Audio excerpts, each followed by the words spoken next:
Breakfast on GB News with Eamon Holmes and Isabel Webster. Good morning. Oh, it's my favourite. Oh, right. Set your alarms. Eamon Holmes back on GB News Breakfast on the 9th of January at 6 a.m.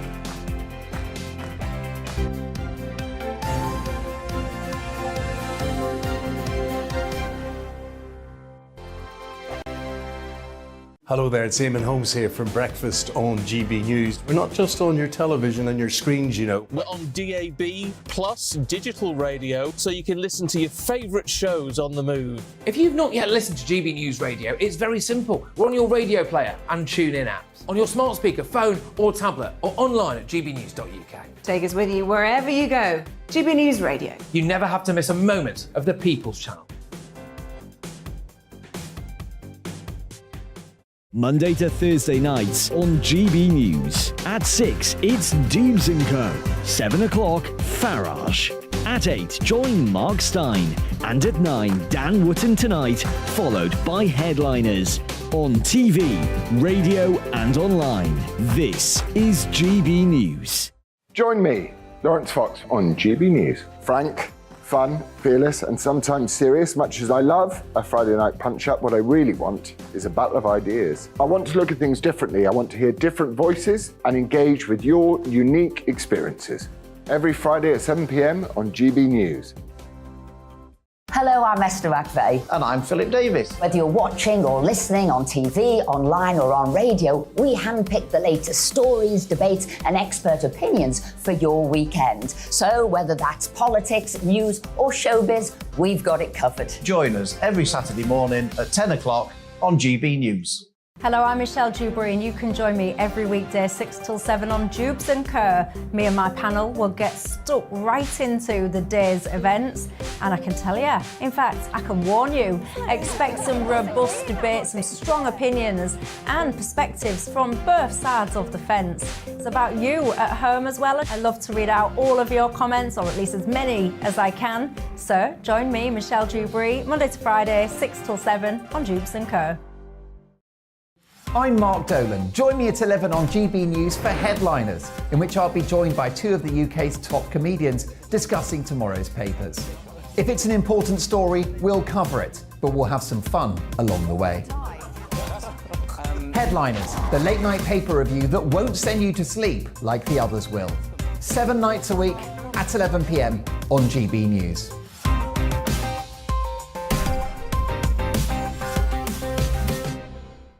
Monday to Thursday on GB News, it's Bev Turner Today from 10 a.m. We're going to be here for you, our GB News family, to keep you up to date, but also make you smile. There's a guy who went from puberty to adultery. And I can't wait to bring a few of my own opinions. I have no time for cultural totalitarianism. We'll engage in passionate, but always polite debate, with your thoughts and opinions at the centre of it all. Only on GB News, the People's Channel, Britain's news channel. I'm Mark White. As GB News Home and Security Editor, I cover those key issues that are so important to you. Our authorities, our communities doing all they can to combat violent crime. With the public services under unbearable strain, why are we still failing to control our borders? Defence, the first priority of any government, has been continually hollowed out. Can we trust our politicians to protect the armed forces? Join me, Mark White, on GB News.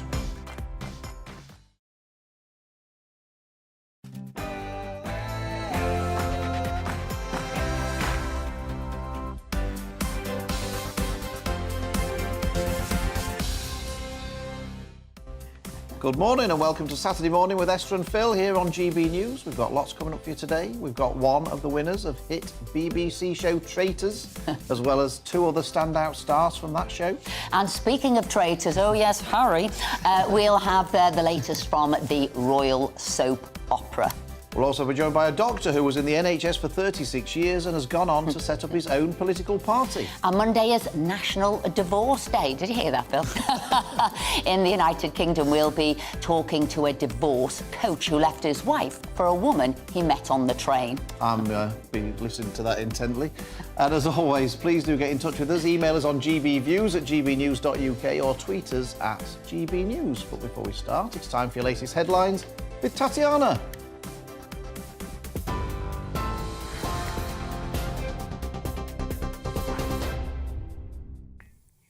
Thank you very much. Good morning. It is 10 o'clock. I'm Tatiana Sanchez in the GB newsroom. The Prime Minister is holding emergency talks with the NHS today to try to ease the pressure on the system. The NHS Recovery Forum will see Rishi Sunak discuss 4 critical issues with health experts and other ministers, including social and emergency care. However, he's been warned the talks are unlikely to reverse the current situation, with senior doctors saying the NHS is on a knife edge. In his first speech of the new year, Mr Sunak made reducing waiting lists one of his key pledges before the next election. Former Health Secretary Stephen Dorrell told GB News it's important the NHS and the government have a clear view of what they want to achieve. We can't sort out the health service until we sort out the pay disputes that are currently disrupting the health service. And so there does have to be a plan as to how the government is going to get itself out of the hole it's got itself into on pay. The senior managers of the health service that are coming into Downing Street today, they need to have the pay sorted out, they need the money, but then they need to be allowed the space to do the job. The RMT says rail companies at the heart of the long-running dispute over pay have made hundreds of millions of pounds in profits. The union claims the money has come from when the government put private train operators on new contracts during the start of the COVID pandemic. It says some companies made £310 million in taxpayer-funded profits between March 2020 and September 2022. It comes as the RMT and 14 train operators continue their 48-hour walkout over paid jobs and conditions. In the US, Republican Kevin McCarthy has finally been elected as the next Speaker of the House of Representatives. Mr McCarthy was just one vote short of victory in the 14th ballot overnight, but he prevailed in the 15th round after making concessions to a fraction of right-wing hardliners. The chamber has not seen that level of congressional dysfunction in over 160 years. Staying in the US, and a 6-year-old boy who shot and seriously injured a teacher at a primary school in Virginia has been detained by police. Officers say the 30-year-old woman's injuries were initially thought to be life-threatening, but her condition has improved in hospital. The chief police officer said the shooting was not accidental and the two had had what they called an altercation. It's unclear how the child got hold of the handgun. Ukrainian officials have accused Russia of failing to observe its own ceasefire. The governor of eastern Luhansk said attacks hadn't stopped and Moscow had sent 14 missiles into Ukraine within the first 3 hours of the ceasefire starting.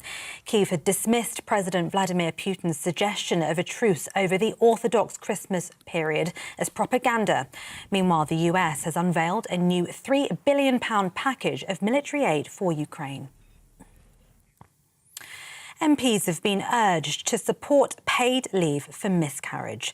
The proposal by an SNP member would grant 3 days of statutory paid leave to parents who experience a miscarriage before 24 weeks of pregnancy.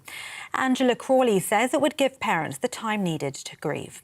Currently, paid bereavement leave is only given following stillbirth after 24 weeks. Now, Prince Harry claims in his memoir his father was jealous of his wife, Meghan.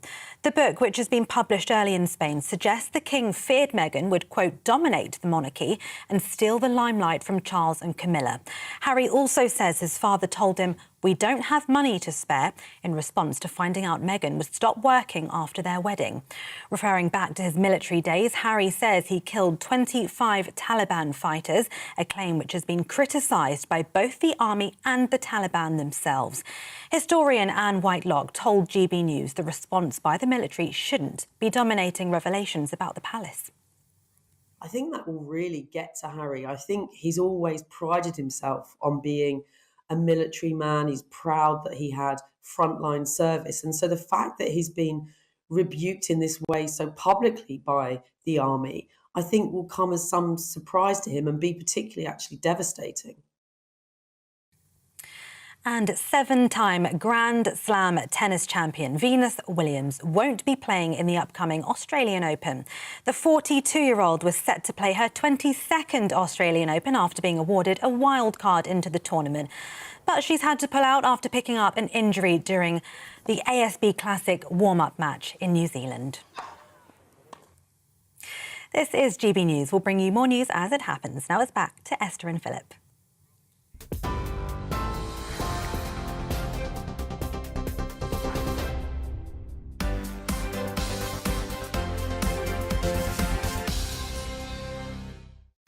Thanks, Tatiana. Now, we're joined today for our paper review by Madeline Grant, sketch writer and columnist for the Daily Telegraph, and political commentator Reem Ibrahim. Well, look, we'll get straight into the papers. I know we'll be talking about Harry a little bit later on. We've all got something to say on that. But what were your top stories from the papers, Madeline? Well, one of the rare newspapers that does not have a Harry and Meghan themed front page is The Eye, which has a very interesting story about the fact that the government, in response to the growing threat of Chinese infiltration in the security service and so on, have decided to do a kind of audit of ministerial vehicles. And they, after stripping them back in response to growing concerns about spyware, they found a Chinese spyware and a SIM card that was capable of transmitting location data, so a kind of geolocating device that they believe has come from China. And I think this is quite, I don't know, we talk a lot about Russia, Ukraine and various other security threats, but all the while buzzing away is this ever-present threat of Chinese infiltration. Do we know how it, I mean, does it say how it got there or yes. speculates? It says that it was placed into the vehicle inside a sealed part which was imported from a supplier in China, and that part was installed by the vehicle manufacturer. But the thing is that many Chinese companies are essentially, answerable to the Chinese state. And there's, we had already the concerns about Huawei in the last few years. Yeah, I see where you're going with here, but there's an element of door, sort of horse-bolted door, yes. sort of, because we know who supplies all the parts. Don't all cars have trackers? Aren't all phones you can be tracked by? And where do these come from? Invariably China. I mean, maybe say, we need to now look at where we get these things from, and they're being used for a multitude of reasons. But I don't really know if it was necessarily because it was in a ministerial car. It's on all of us, on everything we've got. We're being tracked everywhere. Does it matter? I mean, I can't really see the Chinese state sort of sitting in an office somewhere tracking the movements of every government minister around the world as to where they're driving to and where they might be driving back from. Are we getting a bit too over-obsessed with this? Not with China, I don't think. I mean, I think this is the big geopolitical threat around the world, and because we've been distracted with other things, we've not been talking so much about it. I think it's a reminder that this is something we have been very lax about. All through the Osborne and Cameron years, there was a real relaxation about the relationship there, and I think that it's good for us to be reminded of that. Okay, and I think it also heightened by COVID, also heightened by them not telling the truth about how bad things were. So I think there's lots of reasons. And you're quite right, we probably did take the eye off the ball with China for a long time. Yeah. Reem, did you find a non-Harry story in the papers? I did. Finally, something that we were able to talk about Harry for a moment. So it's the second page of the Financial Times weekend. Sunak is to offer less help with energy bills. So we know that last year with the energy price guarantee, it essentially meant that the government was subsidising everyone's energy bills. So no matter how much you earned, no matter who you were, what your income was, where you lived in the country, your energy bills were being subsidised by the taxpayer. So this is now sort of attempting to be reduced by March, and it's hopefully going to just cost about £5 billion as opposed to the £18 billion that is already expected to be spent on the energy price guarantee. I think this is quite, welcome news. I think we're sort of trying to see the sort of fiscal responsibility that potentially we'll start to see within the Sunak government. We know that actually the energy price guarantee was one of the policies that actually brought down the Liz Truss administration, because a lot of that money that was being spent was then being funded through borrowing. So I think this is welcome news. I think we need to take the burden off of the taxpayer, and actually those that can afford their energy bills can pay it. But what about politically? I mean, when people see their energy bills going up at a time when their pay isn't meeting the inflation rate, is this more political trouble for the Conservative government, do you think? Or is Rishi Sunak going to be quite lucky that the energy prices are going to come down at the same time as this support ends and people won't notice any difference? Well, hopefully we'll see sort of that long-term policy of increasing energy supply will sort of kick in. But again, Sunak's energy policy has sort of been a bit wishy-washy. We've seen reintroducing the ban on fracking. So again, we're reducing that energy supply, which does, of course, heighten or exacerbate that increase in prices. Hopefully we'll see again with the sort of, if we'll see what happens with Russia and Ukraine. But if that ends up subsidising, then hopefully we'll end up seeing energy bills decrease anyway. But again, I think that this is primarily as a result of that increase in prices for the taxpayer, and this burden is sort of just being kicked down the road. Independent shops on the high street, though, have concerns with their energy bills, as they haven't got, or they don't know what's going to happen with their business rates, getting staff there, other costs going up. So they will be a call for keeping those prices low. Phil, what have you got? Now, I'm in mourning. I'm in mourning today. I mean, I can be miserable at the best of times, but I'm particularly miserable today. Page 26 of the Daily Mail. Strictest head quits as the Tsar for social mobility. Catherine Birbalsingh, who I've got a crush on. He's got a crush on Catherine, but the strictest headmistress in the country. Did I just say that? Down boy. Yeah, totally did. He loves her sort of disciplinarian attitude. She's brilliant. She's the head teacher of the Michaela School. She was the chairman of the Social Mobility Commission. And I was actually on the Women and Equality Select Committee, who actually agreed to her appointment. And she was terrific when she came. There's a little snigger I heard there from Madeline. No, I just love it. I love it. The women and no, equality. I love it. I love that you're on the Women and Equalities Committee. It's great. She came before the committee and she was magnificent. She didn't care who she was asking questions. She was just breath of fresh air, refreshingly honest. Anyway, unfortunately, she's resigned from the post. Might have been to get away from you. It could well have been. You might try and... I might try you're looking for tips as well, aren't you? And she said, I've come with too much baggage. Over this past year, I've become increasingly aware that my propensity to voice opinions that are considered controversial puts the Commission in jeopardy. And I think, isn't it sad that a breath of fresh air who speaks her mind, says what lots of people in the country are thinking, has been, in effect, feels unable to continue in the post because she doesn't feel able to voice those opinions. And, you know, this is a sad day, I think, for me. It's a sad day for me. I know, a sad day for the country. A woman whose school was doing incredibly well, who changed things round in a city school, given lots of people support, who was queen of social mobility in a way. Now she's being sort of forced out, or not going to say that. My story is completely different, and this is about coughs and flu remedies are in short supply, so I thought give that a read. And it seems that pharmacy leaders are saying it's through a lack of planning by the government. And I thought to myself, why? So I sort of read, what is it to do with government? Why is now everything the problem of the government? So this is the Association of Independent Multiple Pharmacies. So there's loads of them. It is their business, their day-to-day business. They are specialists in it. The drugs that are given to them, whether it's Beecham's, Lemsip, you name it, are all from big international companies. They could have seen what was going on. So why is it the government's problem? Surely it's them. Lack of planning, them having it, being short-sighted. I know there was problems with shortages of raw ingredients from sort of China and India, but why is everything now the government's problem?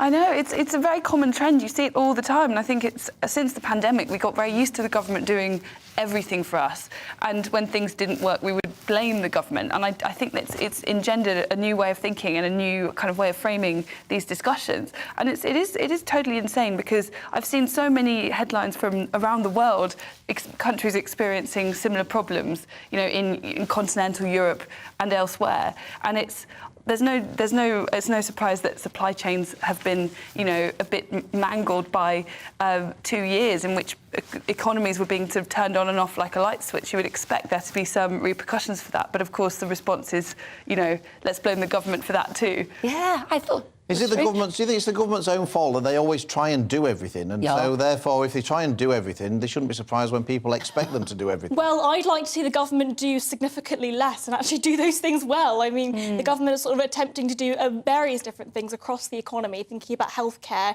education, and sort of the real public services that are maybe necessary. But then you see the government trying to do so many different things and actually doing them quite poorly. I would understand if there was an international shortage, maybe that wasn't their fault, but this idea, and I think it is a sort of COVID sort of continuous, where we sort of think that the government should be doing everything. Absolutely, and we wait for the day where a government minister will stand and say it's nothing to do with us. Sort it out yourselves. Exactly. But look, papers are full of more revelations about Harry. The man who wanted a private life is certainly going public in a big way. So joining us now is Pandora Forsyth. And I want to... Is she with us? Yes. Hello and good morning. And what I wanted to look at, if we can, is this father-son relationship now, which seems incredibly toxic. It seems by some of the reporting that he was recording what his dad was saying every day, and now for his book, so he was kind of going on. But this relationship, how toxic is it, and can it be healed? I think the fact that we're talking about all of the allegations that Harry has said and Charles has said nothing in return yet speaks volumes. The fact that the royal family have that never explain, never complain motto is very much in play here. We obviously have until next week for the actual publication date, whether we'll hear anything.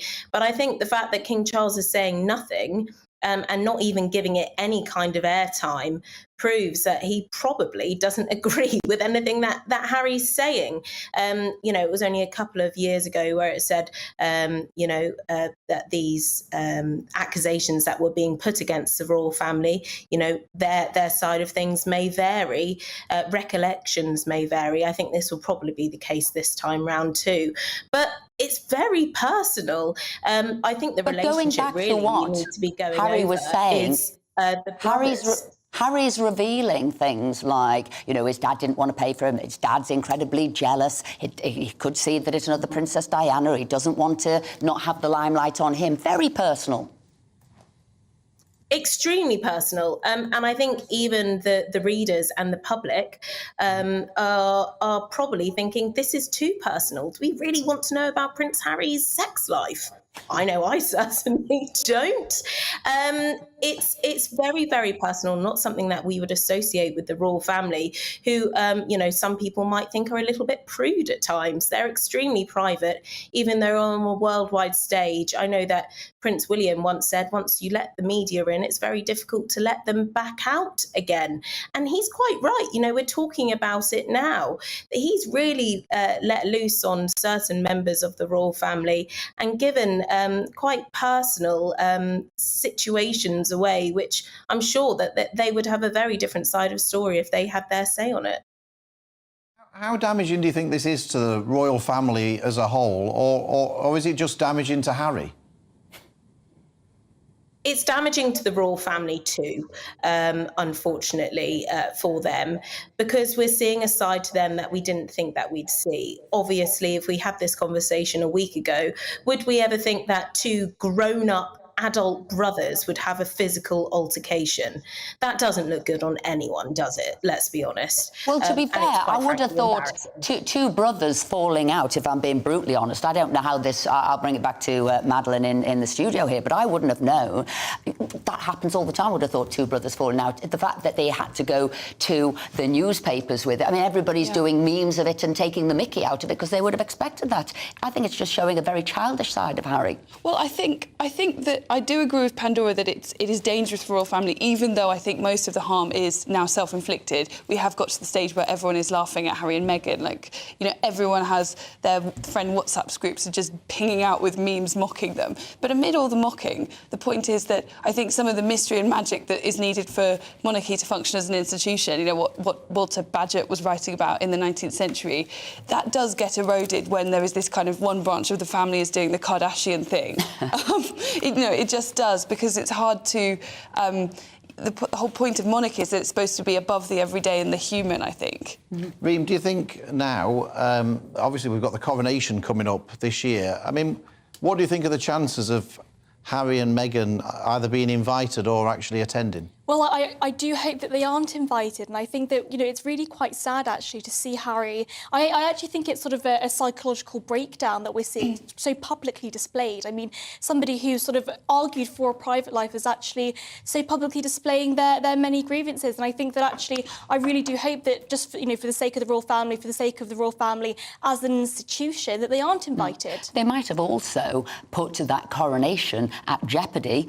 People were thinking, let's have a big coronation to put Britain back on the world stage again, something we do incredibly well. But with these security implications after Harry's revelation of how many Taliban sort of fighters that he killed, this might now all have to be scaled back for security reasons. Gosh. Absolutely. I think that this is a security issue. I think sort of talking about how many Taliban he killed, again, I think it's proof that actually he is going through a psychological breakdown. I think somebody like that is sort of not only a media risk, but a risk to himself. The coronation has to sort of be this sort of, beautiful moment for British history, and I think that we need to sort of push forward with that.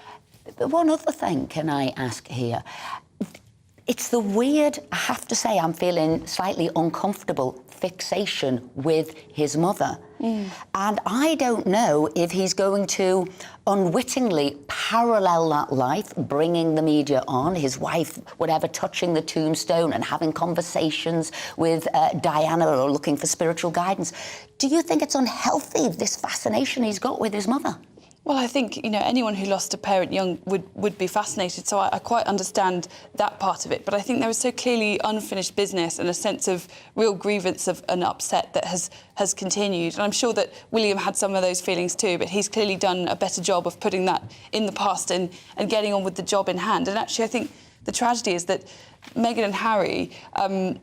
they had a very popular reception a few years ago, and I think that the public was ready to love them, just as many people love Diana, whereas I think that they're actually much less skillful at playing with the media. They've now alienated almost everyone, including people who would instinctively support them. No, I thought that she was a wonderful addition. I thought this was going to be great. I thought they were going to go to the Commonwealth and go to Europe. I thought it was going to be great. Very positive, but I actually think that Freud would probably have a field day thinking about the relationship between him and between Harry and Meghan, and actually how much he thinks that sort of Meghan resembles his mother. I think that there's a psychological issue there. I do wonder, though, also how much of that is real and how much of it is them. I mean, they're telling a story. They've got a ghostwriter involved. I mean, they almost seem to. They've often tried to craft their own narrative. The Oprah Winfrey interview, Meghan compared herself to the Little Mermaid, or they are constantly trying to write their own narrative, and often the author's hand on the scales is quite obvious.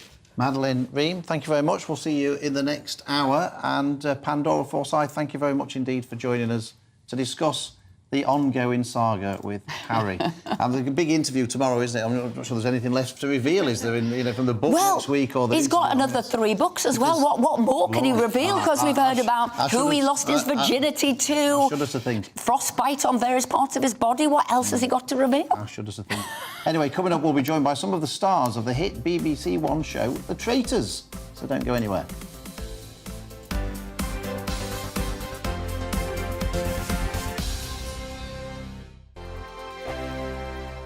We are GB News, and we'd like to say thank you to each and every one of you for bringing us your conversations, for helping our great nation find its voice. We are here for you on radio, television, and online, across England, Scotland, Wales, and Northern Ireland. It's not the BBC, you actually get your facts right. We are proud to be GB News, the People's Channel, Britain's news channel.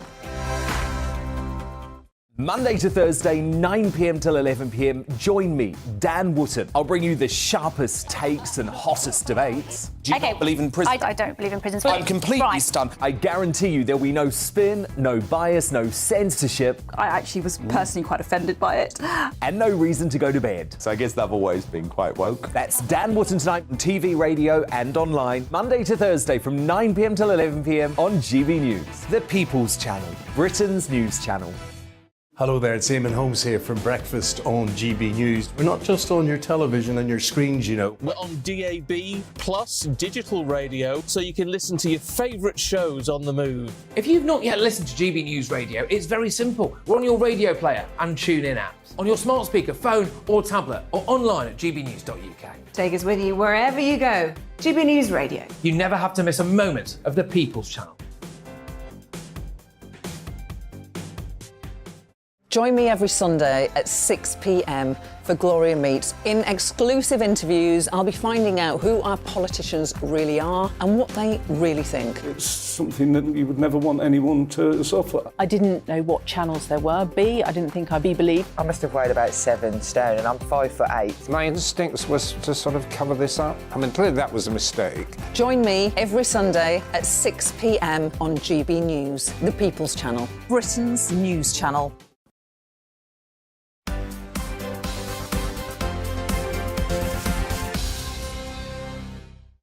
Welcome back, it's 10:25. Now, the BBC One psychological reality show, The Traitors, has become an overnight sensation. The show had millions of viewers hooked on the twists and turns of this tense game show. There were 12 nail-biting episodes and 22 contestants. Some were faithfuls and some were traitors that were murdered and double-crossed, or they would murder and double-cross contestants. The final resulted in the faithfuls finally thwarting the traitors and sharing the £101,000 prize pot between them.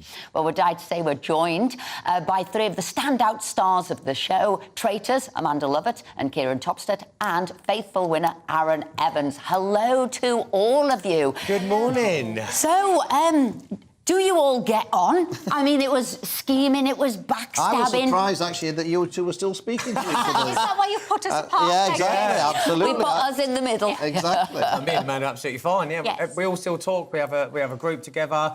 I don't think anyone can have a problem with obviously sharing that great experience with each other, so we all done something quite unique. So yeah, we're all sort of trauma bonded for life. Well, I was actually traumatised when I saw the first episode. So was I. Yeah, Kieran was. 10 minutes. And to be fair, I'm loving the new Claudia in a way. She's she's like cruel, isn't she, or whatever. She's got ice cold. I totally agree with you. Yeah. But you. Where do you think you are? You're going to be a winner, you're going to be a loser. There you are a loser. Well, take it for real, you are. Clear off. Brutal. Yeah, absolutely brutal. They didn't tell us Did you about... cry? Because you never even got in the castle at first. 10 minutes it was, yeah, and then we had the lonely walk down the driveway, and they told us about half an hour later, so that we were coming back, so it was a long half hour. Yeah, I was ready to get the mick taken out of me for the rest of my life. So it was, me and poor Dr. Amos.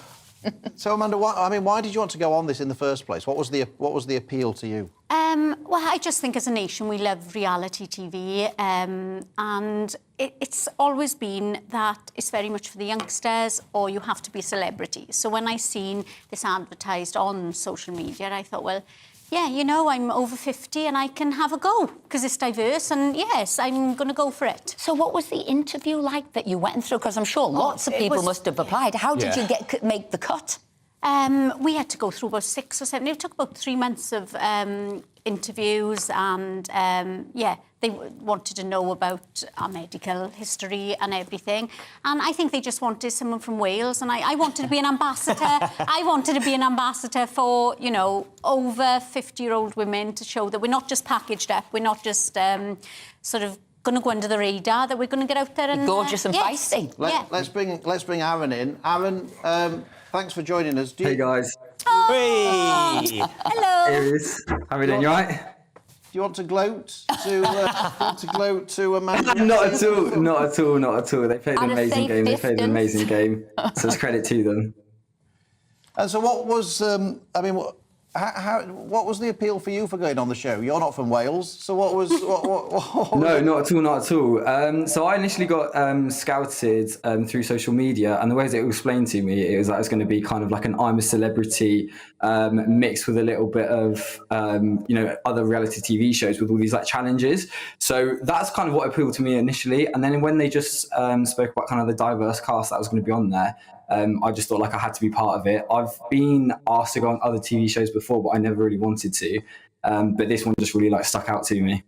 Oh, OK. You see, I thought it was for your mum, and you were going to give your mum the prize money. He's changed his mind now. Yeah, well, So is your mum So listening to this initially interview? going on there, I didn't actually think I was going to make it all the way to the end. And then you get to I think it was probably day 10. I think it was roughly around day 10, day 9 or 10. And then everyone starts thinking about the money. And then I was like, oh my God, I could actually win this at this point. Before that, you don't actually really think you could actually win it because everything's out of your control.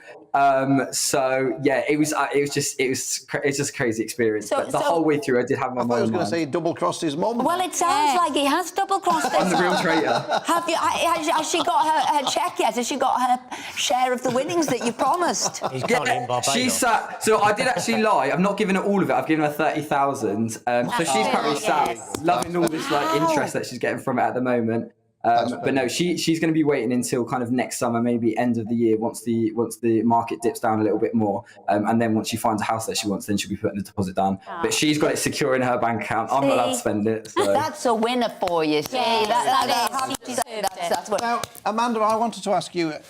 For most of the show, you seem to be the favourite to win. Did you go in with a game plan that you were determined to stick to? No, it was just sort of mum by day and murder by night, you know?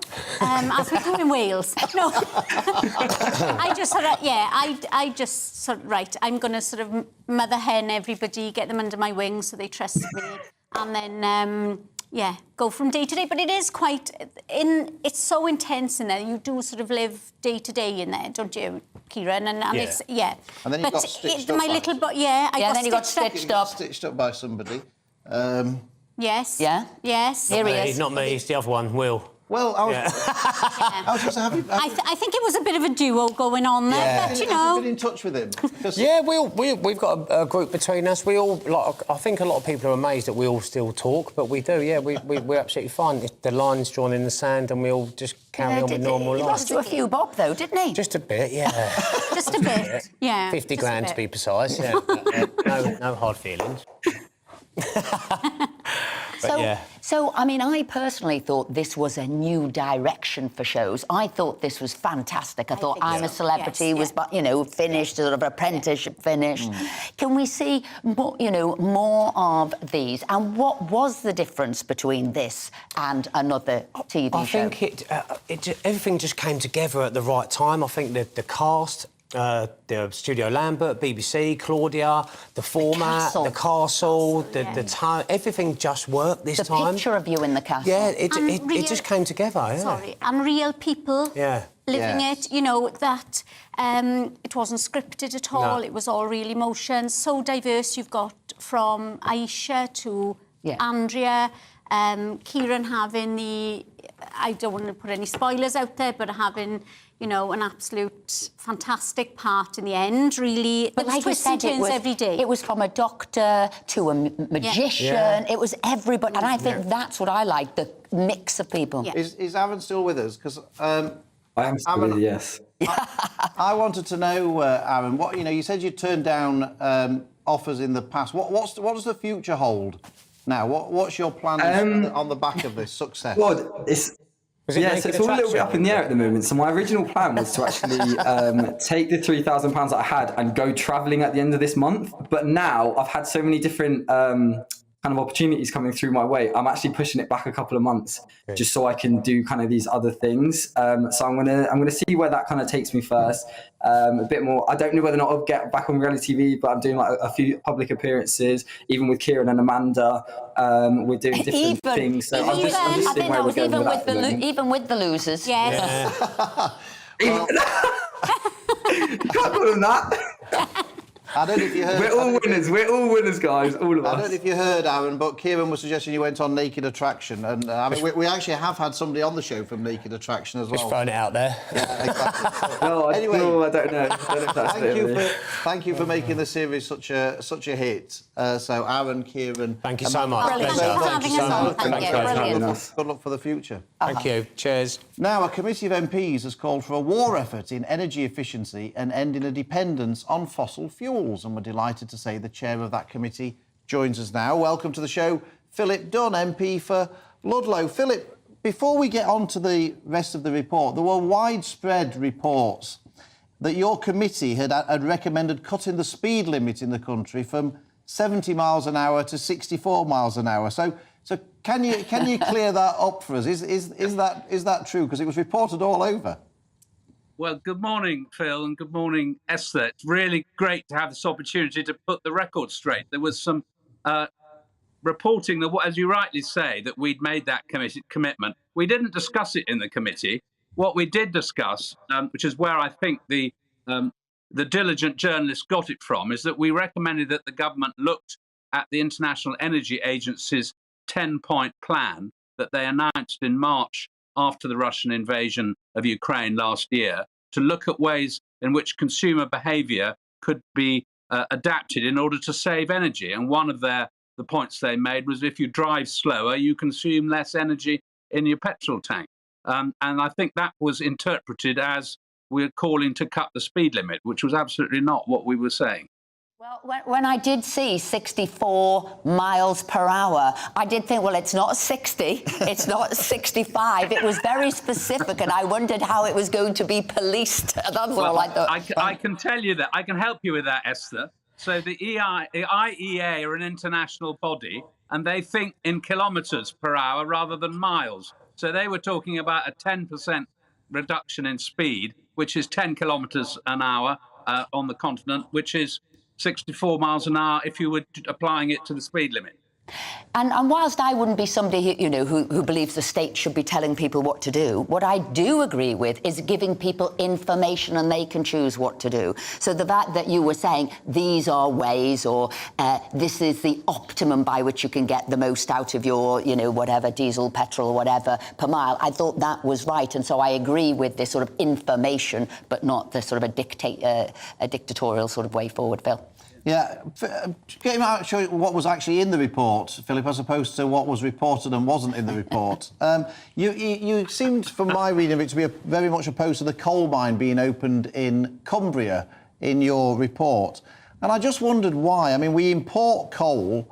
I'm sure you've seen how much coal is being produced in China. I mean, opening one coal mine in Cumbria is hardly going to make any difference to global temperatures, is it?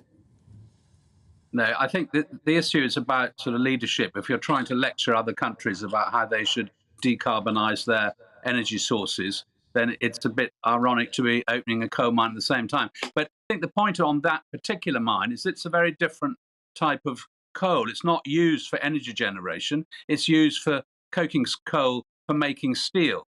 And at the moment, you can only make steel using coking coal. We did touch on it in the report. We had evidence in a previous session early in the year from the two main steel makers in the UK who said they haven't used domestic coking coal for years. They've got other sources of supply imported from Australia as well as in the past from Russia. And that for them to adopt that coal from the Cumbrian mine when it opens, it will entirely be a factor of price. And the promoters of the mine are already acknowledging that 85% of their output will be exported. So it's not going to make much difference to UK steel making either. And that's really our point, that it's all a bit at the margins. Mm-hmm. Philip Dunn, we've got to move on, but I could talk to you for ages about this report. It's a very thorough, wide-ranging report, and I would encourage people to read it. But Philip Dunn, I think I was going to say, and the trilemma that you talk about in that report, the affordability, security, and sustainability is key, isn't it, going forward? Yeah, absolutely. But it's a very important report. Just final comment, if I may, Phil. We are all aware now of how much energy costs. We've got to get the cost of energy down. The cheapest, quickest, and cleanest way to do that is through increasing renewables, including tidal, which is one of the issues we were talking about in the report. And as an island, you would be looking at tidal, wouldn't you? Philip Dunn, thank you very much indeed. We've got the biggest range in Europe. Thank you for joining us, Philip. We really appreciate it. Thank you. Now, coming up, we'll be talking to two campaigners from Medals for Heroes. So hear what they have to say and join us after the break.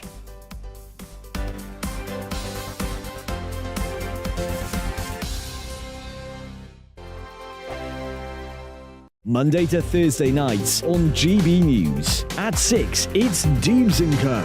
7 o'clock, Farage. At 8, join Mark Stein. And at 9, Dan Wootton Tonight, followed by Headliners. on TV, radio and online. This is GB News. We are GB News, the People's Channel. Why not take us home with you by visiting the GB News shop at gbnews.store. You'll find all the official merchandise, a really good present actually for yourself, your friends or your family. We ship across the UK mainland at no extra cost. GB News, the People's Channel. Here on GB News Live, we'll be keeping you in the picture, finding out what's happening across the country and finding out why it matters to you. We'll have the facts fast with our team of reporters and specialist correspondents. Wherever it's happening, we'll be there from 12 noon on TV, radio and online. GB News, the People's Channel, Britain's news channel. Monday to Thursday on GB News, it's Bev Turner Today from 10 a.m. We're going to be here for you, our GB News family, to keep you up to date, but also make you smile. As a guy who went from puberty to adultery. And I can't wait to bring a few of my own opinions. I have no time for cultural totalitarianism. We'll engage in passionate, but always polite debate, with your thoughts and opinions at the centre of it all. Only on GB News, the People's Channel, Britain's news channel. Hi there, it's Stephen and Anne. At breakfast from 6 a.m, you'll always be caught up with everything you need to know, the latest headlines, opinions and debates. We'll bring you the good news and the bad, but most of all, we're here for you. Remember, send in your views and let us know what you would like us to talk about. That's because we're your news channel. And every morning at 6 a.m, it's breakfast on GB News.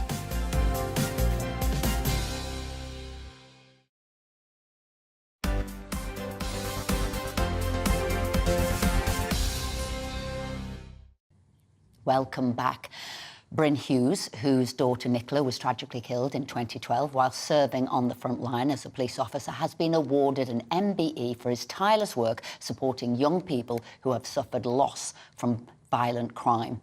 In honour of his daughter, who died in a gun and grenade ambush whilst on duty in Greater Manchester, Bryn set up the PC Nicola Hughes Memorial Fund. Alongside this, Bryn has been working with the Police Federation of England and Wales on the Medals for Heroes campaign, calling for the creation of a brand new award to recognise services of fallen heroes. We're joined by John Parsington from the Police Federation of England and Wales and Bryn Hughes, MBE, a Medals for Heroes campaigner. Bryn, many congratulations on your MBE. We really salute you for what you have done, and it's very well deserved. Can you just, you launched your campaign for this on our show earlier in the year. Can you just remind people about the Medal for Heroes campaign? What we're looking for is an emblem, in fact, which will recognise the sacrifice that emergency service workers have given, really. Serving the public, serving on the front line and rewarding their families for that sacrifice. And it would be for police officers and all emergency service workers who've been killed on duty. Now, Bryn, if it's not too emotional for us, you know, you suffered considerable loss when you lost your daughter. So explain what it would mean to you and why. I mean, it's a bit hard to put into words, in fact. Yeah, you've suffered that loss, and what you don't want to suffer is that there's no recognition for that loss that you've suffered and your daughter or whoever it is who you've lost has suffered. So what it means is that they've not been forgotten and that they've been honoured. And you're looking at the picture what you're showing now of Nicola. She's wearing a crown and a hat. She went to work that day alongside her colleague Fiona, both wearing the crown, both proud to serve the crown. And I think it's only right that the crown should now recognise that the sacrifice they've made. Yeah, and you, as a dad, don't expect your daughter to go to work one day and then not come home. Never come home. Yeah, I mean, it's your worst nightmare. I mean, you don't even think about it in your nightmares because it's just something that you can never contemplate. And when it happens, if it happens, it just rips your whole world apart, and you're never the same again. And when the story, you know, when it was broken to you, what had happened? How did you take it? It was, I can remember exactly the words that were spoken. I was driving home and I had a phone call from a senior detective who brought the news. He was sat outside my house waiting for me to get home from work. And he told me over the phone. So I can remember it word for word, and it's still, you know, it's still gets me, quite emotional now thinking about that.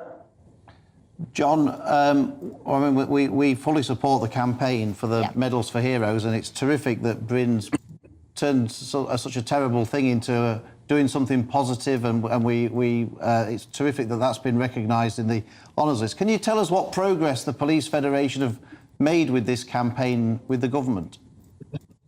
We're making some progress, but it's been a little bit slow.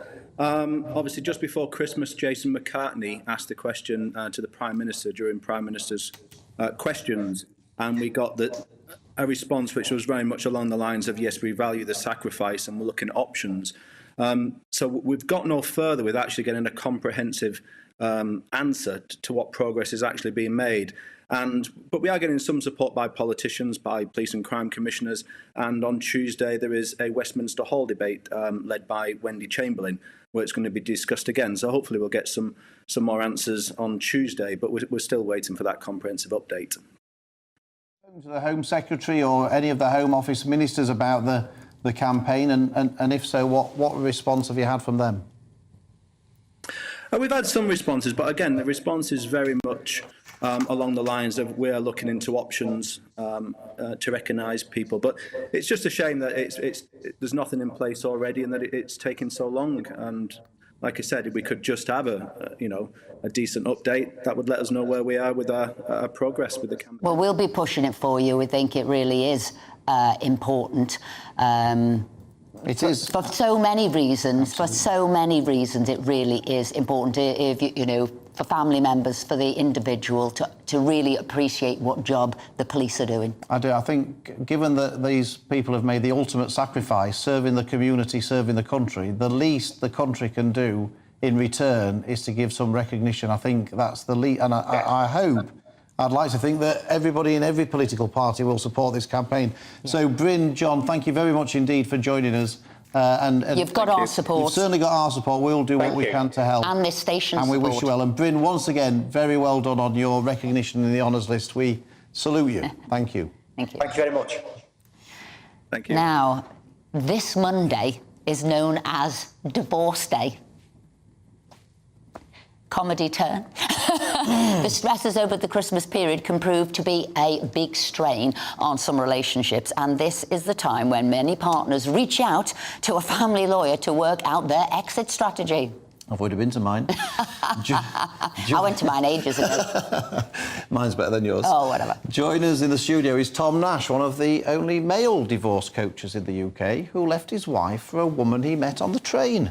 Good morning. Hi, Tom. Tell us about. It sounds intriguing. What happened?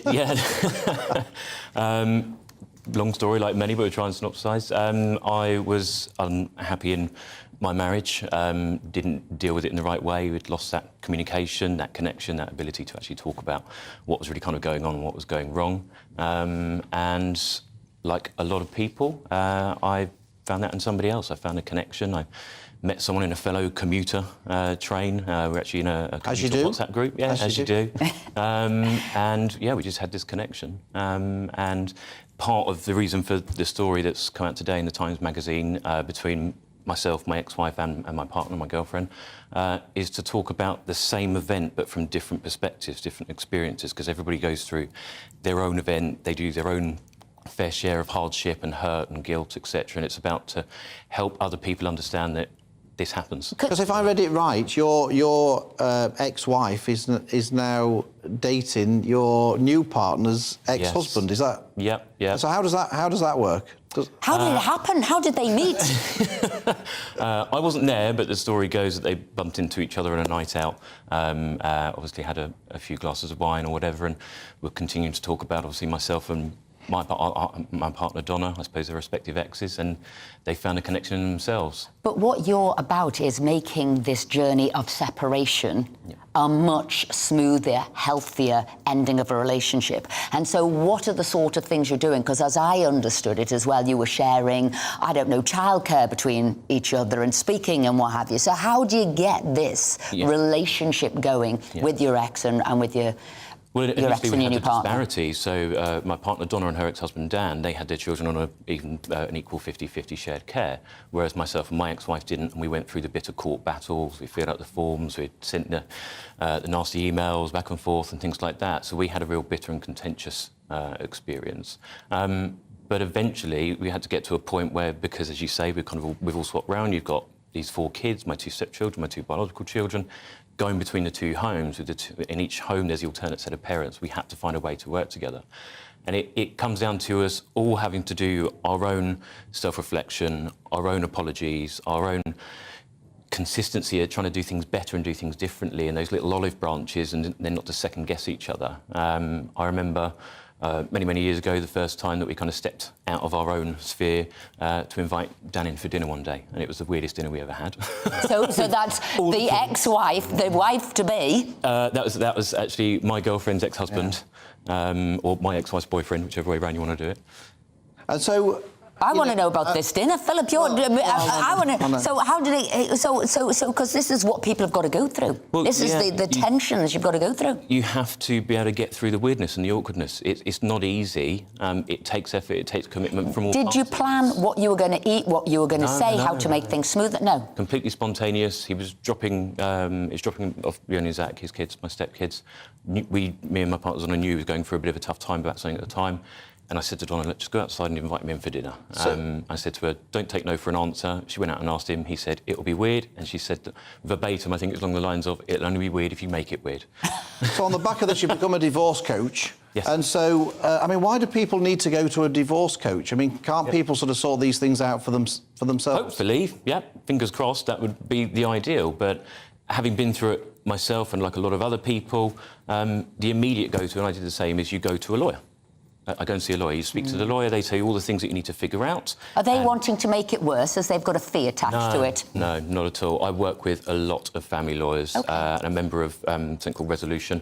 It's a network of family justice professionals and also non-legal professionals that are in the sphere of supporting individuals, couples and families to divorce and separate in a better way. And actually the family lawyers that I work with are very progressive.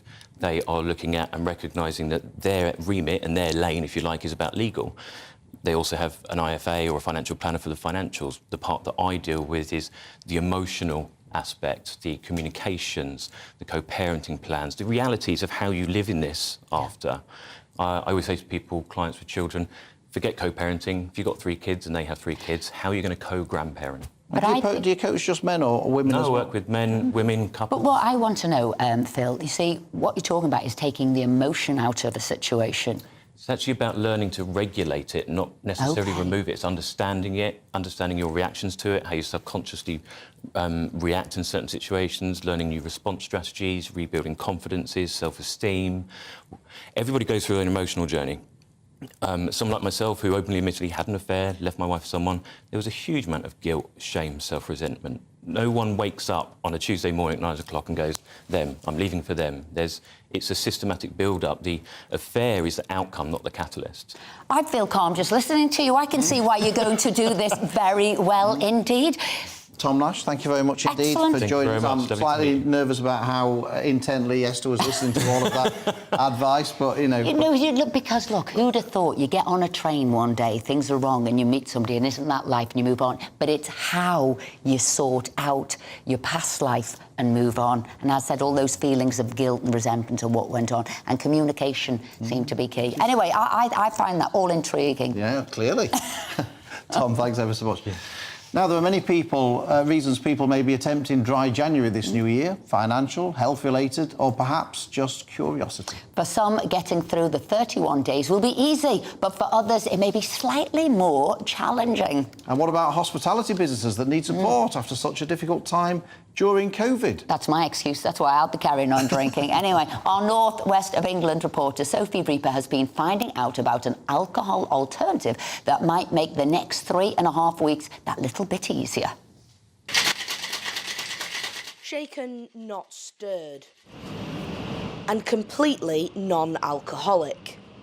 For those giving dry January a try this new year, could alcohol-free drinking be an alternative way to stay sober for the entire month? It's really, really important. Rethinking drink is not about abstinence. It's about everyone loves alcohol. I like a drink at weekends, but there's times you can't drink. But it's all about fun. Having fun with your friends when you can't drink and not feeling excluded. So socialisation and different occasions is what it's all about. People may have a variety of reasons for choosing not to drink this month. Health, money, even just a challenge. But for Smash Drinks, alcohol-free isn't just for January. Alcohol-free drinking is here to stay, and it's not about 31 days. It absolutely is not about just Dry January. Let's use Dry January as a vehicle to get people introduced to alcohol-free drinking. But really, alcohol-free drinking is all the year round, every day of the week for some people, and it should be, every month of the year. The first Dry January took place in 2013 with just 4,000 people participating. Last year, that figure rose to 130,000. And although the numbers continue to rise, just how many of us would stay sober for the full 31 days? We're in Dry January. Do you think you could do it? No. Yeah, I definitely think so. I think, you know, if you put your mind to something, you can achieve anything, really. And it's not that hard, just don't go to the pub. Probably save some money anyway. I think I could, but I haven't this year. I've already failed. I could do it. I aren't doing it. Do you think you could do it? I hope so, because I'm trying my best to do it. I don't think so, no. It is much of a social aspect because it's the only time I get to see some of my friends sometimes, so it's a lot easier to go out, drink, be inside somewhere nice and warm. For many, Dry January could be quite a challenge, but alcohol-free may provide an answer. Sometimes you're getting from work midweek, you're coming from training or whatever, and you fancy having a drink, but you know you've got to be up early for work in the morning, and it just gives you an alternative to that.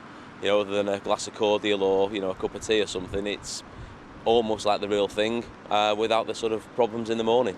With 3.5 weeks left to go of Dry January, some people may complete it and others may not. But at least they all had the bottle to try. Sophie Reaper, GB News. I always think that I know some people who do Dry February because it's only 28 days instead of 31 days, and they don't think they can do the full 31 days. Anyway, lots of you have been getting in touch. Esther. Was that me, the February? Yeah. Now, I tell you, the Harry story has got... Look, it's on all of the front pages, right through the papers, and it's also got all our viewers of a doodah. Jean says Harry is mentally ill and being used. You've only got Harry's words for all these things, and to be honest, with his mental state, he needs to stay at home. And Tricia says, I don't have any time for Harry and Meghan. My mother used to say, don't air your dirty washing in public. Quite right, Tricia. And Joannie, in my opinion, that woman he's married has almost destroyed him. But in saying that, he's shown he's a weak man and not fit to be a king, not even fit to be a spare. He's Meg's puppet, and I feel sorry for the kids. Keep your views coming in. On non-Harry news, Derek says, in the fuel crisis in the 1970s, there was a blanket 50-mile-an-hour speed limit on all roads, motorways included. No speed cameras, and the majority of people complied without question. So there you go. Keep your views coming in, but coming up, we'll be talking to spiking campaigner Dawn Dines and MP for Finchley and Golders Green, Mike Freer, who will be joining us to discuss MP's safety, and we'll speak to the former head of Channel 4 News. So don't go anywhere.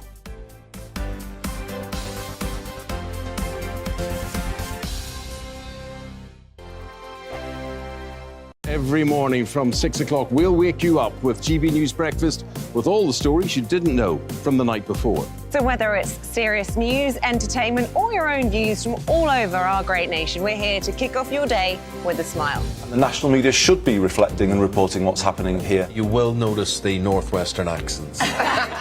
Whether you're with us on TV, radio, or online, every morning, it's breakfast from 6 a.m. Hope you can join us. We are GB News, right across the nation. You can get us on television, on radio, on digital. We're absolutely everywhere. Amazing! You see, amazing! You remind me of me in the European Parliament. But here's the most important bit. We are not part of the mainstream establishment. We think and speak just like you do. We are the People's Channel. Magnificent. That's really, really thoughtful. Come and join us on GB News, the People's News Channel.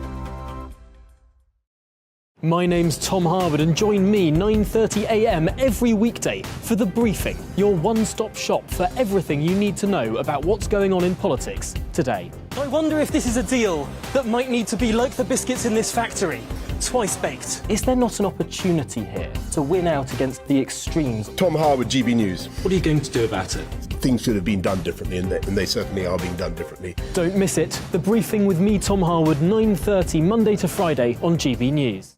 Join me, Nana Akue, Saturday and Sunday afternoons on GB News. Expect fiery debate and passionate discussion as me and my panel tackle some of the biggest topics hitting the headlines. It's a place for everyone's opinion. No one gets cancelled, but no one gets an easy ride. Oh, she's on it today! Be ready for conversations that are fierce, frank, and of course, fun. Every Saturday and Sunday afternoon from 4 p.m. on GB News, the People's Channel.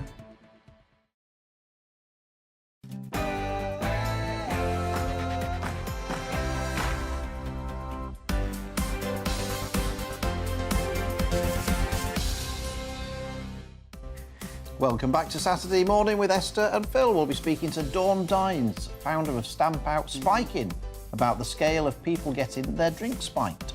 And with the political temperature at boiling point, we speak to Finchley and Golders Green MP and Justice Minister Mike Freer about the dangers of being an MP.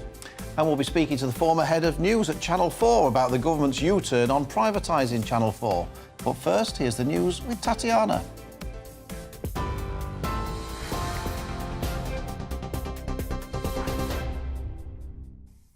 Phil, thank you. This is the latest from the GB newsroom. The Prime Minister is holding crisis talks with the NHS to try to ease the pressure on the health service. The NHS Recovery Forum will see Rishi Sunak discuss 4 critical issues with health experts and other ministers, including social and emergency care. However, he's been warned the talks are unlikely to reverse the current situation, with senior doctors saying the NHS is on a knife edge. In his first speech of the new year, Mr Sunak made reducing waiting lists one of his key pledges before the next election. While former Health Secretary Stephen Dorrell told GB News it's important the NHS and the government have a clear view of what they want to achieve. We can't sort out the health service until we sort out the pay disputes that are currently disrupting the health service. And so there does have to be a plan as to how the government is going to get itself out of the hole it's got itself into on pay. The senior managers of the health service that are coming into Downing Street today, they need to have the pay sorted out, they need the money, but then they need to be allowed the space to do the job.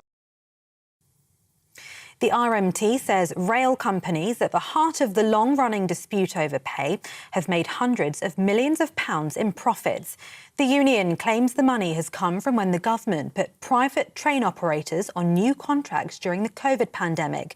It says some companies made £310 million in taxpayer-funded profits between March 2020 and September 2022. It comes as the RMT and 14 train operators continue their 48-hour walkout over pay, jobs and conditions. In the US, Republican Kevin McCarthy has finally been elected as the next Speaker of the House of Representatives. Mr McCarthy was just one vote short of victory in the 14th ballot last night, but he prevailed in the 15th round after making concessions to a fraction of right-wing hardliners. The chamber has not seen that level of congressional dysfunction in over 160 years. A 6-year-old boy who shot and seriously injured a teacher at a primary school in Virginia has been detained by police. Officers say the 30-year-old woman's injuries were initially thought to be life-threatening, but her condition has improved in hospital. The chief police officer said the shooting was not accidental and the two had had what they called an altercation. It's unclear, though, how the child got hold of the handgun. Ukrainian officials have accused Russia of failing to observe its own ceasefire. The governor of eastern Luhansk said attacks hadn't stopped and Moscow had sent 14 missiles into Ukraine within the first 3 hours of the ceasefire starting. Kyiv had dismissed President Vladimir Putin's suggestion of a truce over the Orthodox Christmas period as propaganda.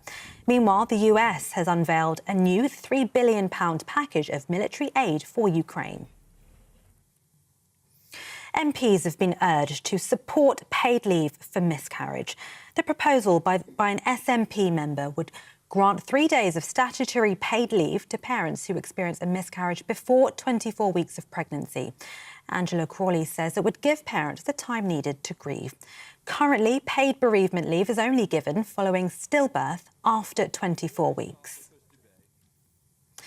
Prince Harry claims in his memoir his father was jealous of his wife, Meghan. The book, which has been published early in Spain, suggests the king feared Meghan would dominate the monarchy and steal the limelight from Charles and Camilla. Harry also says his father told him, "We don't have money to spare," in response to finding out Meghan would stop working after their wedding. Referring back to his military days, Harry says he killed 25 Taliban fighters, a claim which has been criticised by both the army and the Taliban themselves. Historian Anna Whitelock told GB News the response by the military shouldn't be dominating revelations about the palace. I think that will really get to Harry. I think he's always prided himself on being a military man. He's proud that he had frontline service. And so the fact that he's been rebuked in this way so publicly by the army, I think will come as some surprise to him and be particularly actually devastating. And 7-time Grand Slam tennis champion Venus Williams won't be playing in the upcoming Australian Open. The 42-year-old was set to play her 22nd Australian Open after being awarded a wild card into the tournament. But she's had to pull out after picking up an injury during the ASB Classic warm-up match in New Zealand. This is GB News. We'll bring you more news as it happens. Now it's back to Esther and Philip.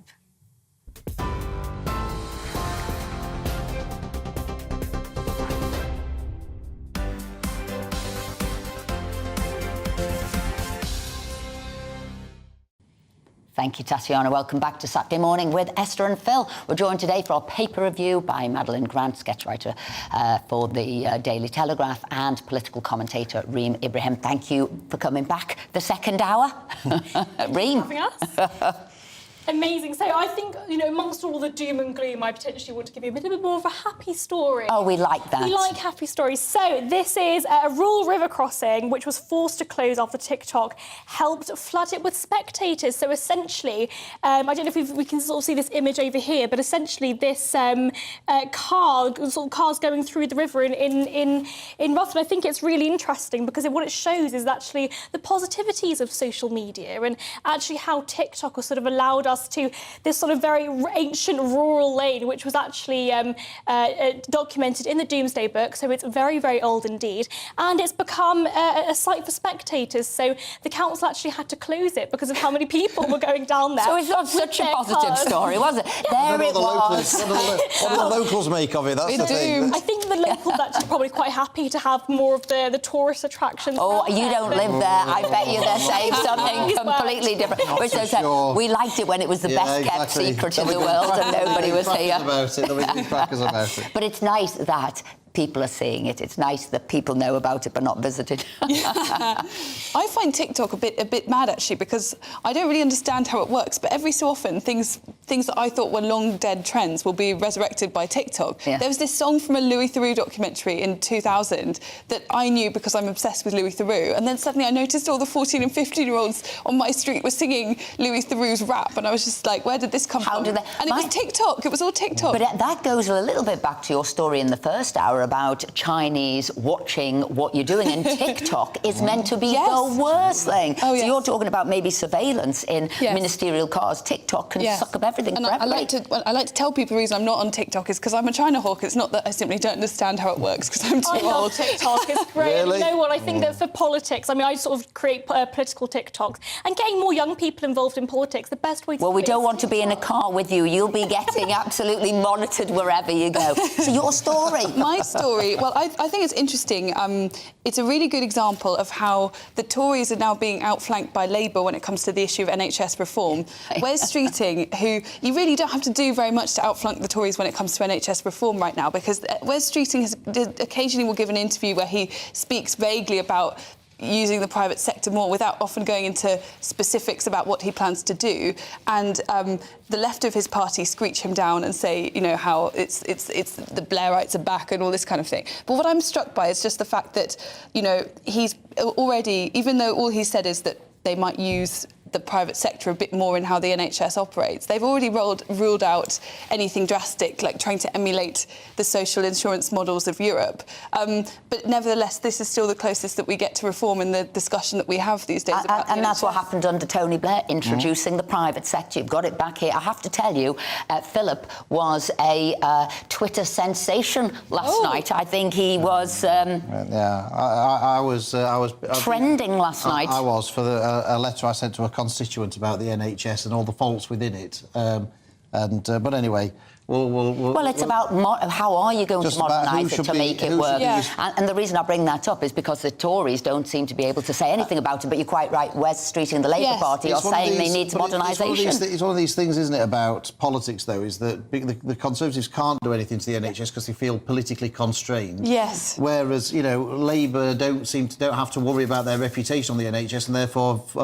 it's like on crime. Often a Labour government will be tougher on crime because they're more obsessed with being seen to be soft on crime, whereas Conservatives don't worry about it so much. And who modernised the benefit system was the Conservative Party, because Labour felt that they couldn't touch the benefit system. It's physically impossible for the Conservatives to ever touch the NHS. Exactly. But it shouldn't be. It shouldn't be. And I think we have to have this honest conversation, because when you've got upwards of 7 million people on waiting lists, something has to be done. I think it'll happen internally, by the way. But Phil... But just a quick one from me, because I thought if you're looking for a challenge for the new year, Reem, I don't know if you've got one, but a chap here has completed a 6-year quest to park in every spot at his local Sainsbury's. He basically drew up a spreadsheet of all 211 parking bays at his local Sainsbury's and made a point of ticking off each one he went to a different one each time, and he's now completed every single one of the 211 parking spaces. He needs a new hobby. He needs a new challenge. I've got a better way. He could be a TikTok sensation with that, but I've got a better way to spend my time. Although I was literally, just as I saw that, I was reading here, this is terrific, this is, a drink driver was ticked off by magistrates and told to keep alert after falling asleep in court when he was being sentenced.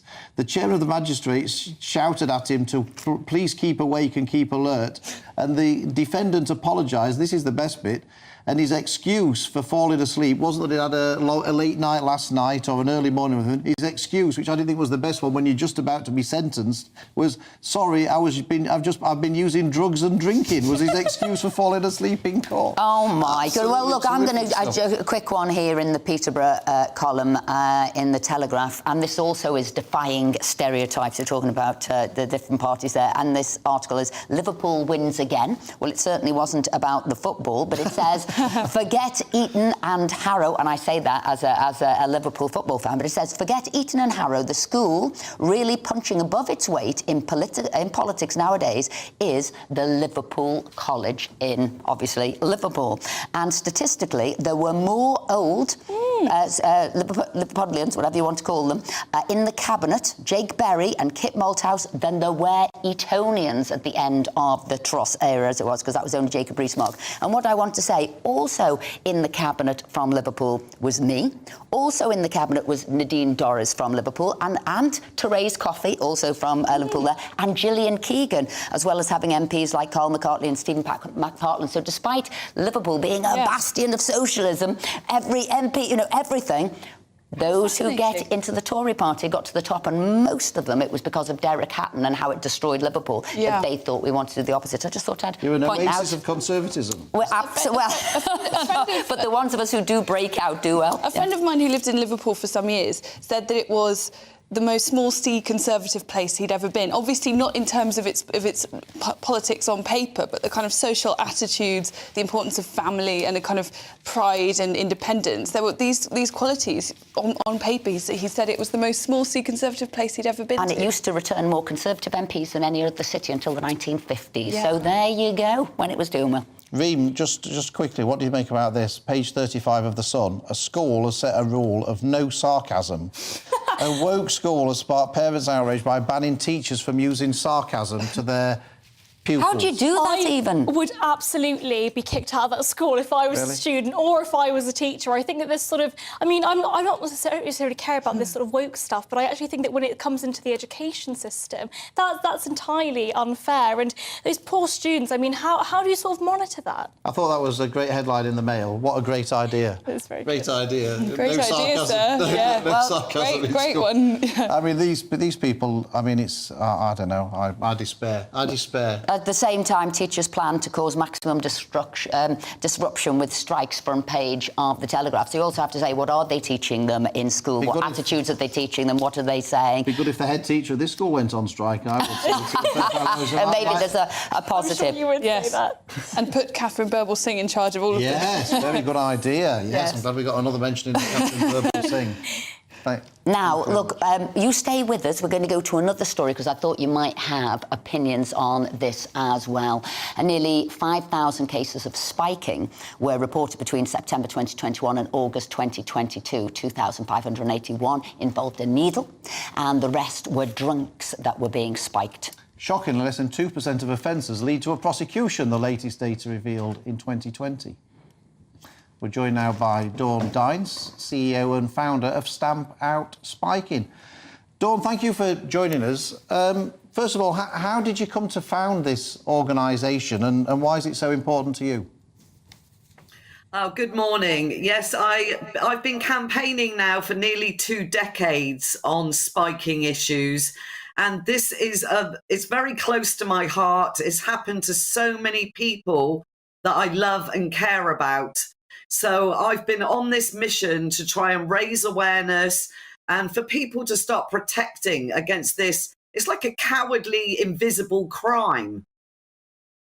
And do you think that it's not being taken seriously enough by the police, by politicians, or you know, what's your beef about what's happening about spiking? Well, spiking really needs to be a separate criminal offence. We need to be showing that there's zero tolerance is going to be accepted for this crime. We've got young people, men and women, who are being, you know, on our streets every weekend are getting sexually assaulted. They're getting raped. It's as a prank. People are left with no memory of what's happened to them. These date rape drugs, you become compliant. You're left with no memory. And this is where we're failing so many people across communities, across the whole of the UK, because we're not gaining the evidence. You know, the education is vitally needed for people who work in the nighttime economy. Just on that, Dawn, you mentioned about it being a specific offence. Can you just explain? Because I mean, I presumed that spiking was already illegal, and if it led to something more serious like an assault or a robbery or something like that, that was an aggravating factor. Are you saying that spiking isn't an offence? Spiking is an offence, but only if it's with another crime. So, for example, if you and I went out tonight and one of us got sexually assaulted, that would be the crime. So what that means is it's virtually impossible to collect that all-important data. So if, for example, if we were to I've contacted every police force across the whole of the UK to request their freedom of information data. And it's impossible to collect those figures because there's not a clear way of recording. That's why it's so important to make spiking a separate criminal offence. And Dawn, you're doing a wonderful job here in raising the issue because it's, you know, must be, you know, well, it is, it's everybody's nightmare to go out and think this could happen to them. But is there a downside to raising it as well? Does it increase the chances of it happening? Does it sort of advertise it to people as well? Is there a downside? Well, you know, this crime has been going on historically forever. And when people say to me, oh my God, spiking, you know, is happening. Spiking has been going on for generation after generation. And by highlighting it, of course you have that, you know, frightening thought. Is this going to make people think, you know, that spiking it has just started. No, it's been going on for years. And when we're talking about needle spiking, that's only a very small percentage compared to drink spiking issues. Have you ever been spiked? I have been spiked in the past, and I have also, back in 1989, when I was traveling around the world, this is the really frightening thing for us, because when you're in the UK, you know, we've got English-speaking people. When people go abroad, and this happens so often, how, with the language barrier, do you get to a hospital? How do you get your samples taken? How are you ever going to get a conviction or even be believed? This is a global issue. It's not just happening in the UK. It's happening across the globe. Dawn, thank you so much indeed for joining us. We really wish you well with your campaign. I think you're having a lot of success. I got something through from the universities last year saying what they were doing as a policy to try and raise awareness and deal with spiking issues. I know there's a debate in Parliament next week about it. So I think you're doing a great job of raising awareness, and we wish you every success with your campaign. Thank you for joining us. Thank you ever so much. But it is a big issue, isn't it? And I have always been mindful of my drink being spiked. I remember my dad always saying, keep your drink with you. Yeah. Don't leave it on a bar top. You don't know what will happen. So I was super cautious with my drink. Yeah. And he said, if it ever looks strange, if the colour's changed or becomes iridescent.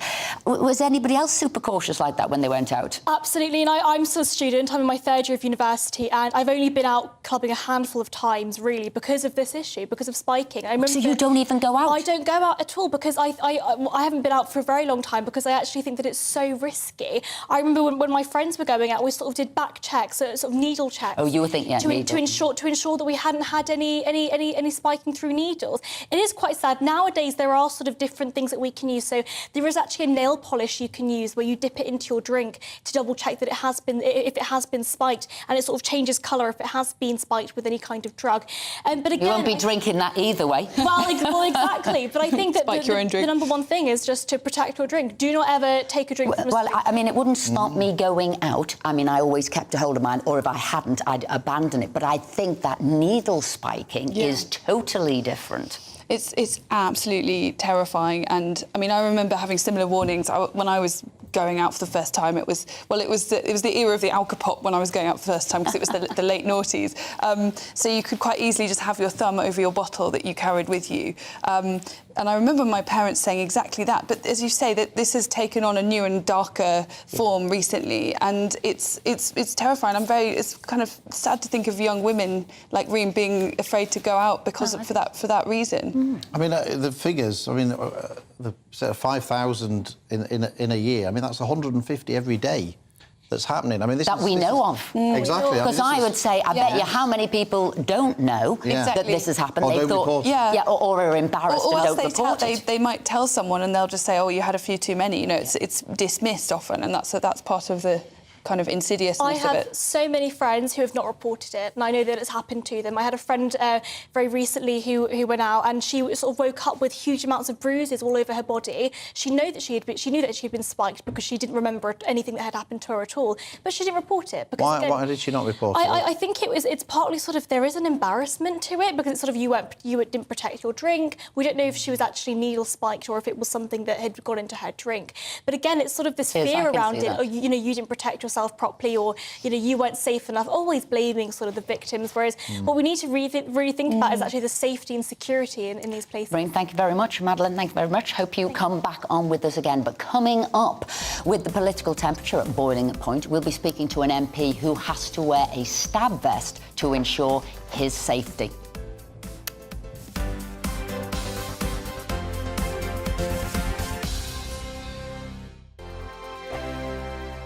Monday to Thursday, 9 p.m. till 11 p.m. Join me, Dan Wootton. I'll bring you the sharpest takes and hottest debates. Do you not believe in prison? I don't believe in prison. I'm completely stunned. I guarantee you there'll be no spin, no bias, no censorship. I actually was personally quite offended by it. And no reason to go to bed. So I guess they've always been quite woke. That's Dan Wootton tonight on TV, radio and online. Monday to Thursday from 9 p.m. till 11 p.m. on GB News. The People's Channel, Britain's news channel. Every morning from 6 o'clock, we'll wake you up with GB News Breakfast with all the stories you didn't know from the night before. So whether it's serious news, entertainment, or your own views from all over our great nation, we're here to kick off your day with a smile. The national media should be reflecting and reporting what's happening here. You will notice the northwestern accents. Whether you're with us on TV, radio, or online, every morning, it's breakfast from 6 a.m. Hope you can join us. Join me every Sunday at 6 p.m. for Gloria Meets. In exclusive interviews, I'll be finding out who our politicians really are and what they really think. It's something that you would never want anyone to suffer. I didn't know what channels there were. I didn't think I'd be believed. I must have weighed about 7 stone and I'm 5'8". My instincts was to sort of cover this up. I mean, clearly that was a mistake. Join me every Sunday at 6 p.m. on GB News, the People's Channel, Britain's news channel. Hello there, it's Eamon Holmes here from Breakfast on GB News. We're not just on your television and your screens, you know. We're on DAB plus digital radio, so you can listen to your favourite shows on the move. If you've not yet listened to GB News Radio, it's very simple. We're on your radio player and tune-in apps, on your smart speaker, phone or tablet, or online at gbnews.uk. Take us with you wherever you go. GB News Radio. You never have to miss a moment of the People's Channel. My name's Tom Harwood and join me 9:30 a.m. every weekday for The Briefing, your one-stop shop for everything you need to know about what's going on in politics today. I wonder if this is a deal that might need to be like the biscuits in this factory, twice baked. Is there not an opportunity here to win out against the extremes? Tom Harwood, GB News. What are you going to do about it? Things should have been done differently, and they certainly are being done differently. Don't miss it. The Briefing with me, Tom Harwood, 9:30 Monday to Friday on GB News. Hello, I'm Simon Evans. Join me on GB News for Headliners at 11 p.m, where I'll be joined by 2 of the country's top comedians as we take a look at tomorrow's newspapers tonight. If it's a big story, we'll be covering it, I guarantee, but we'll also have some fun along the way. That's GB News Headliners at 11 p.m. We won't put you to sleep, unlike some of the other paper review shows out there. So join us, 11 p.m, 7 nights a week.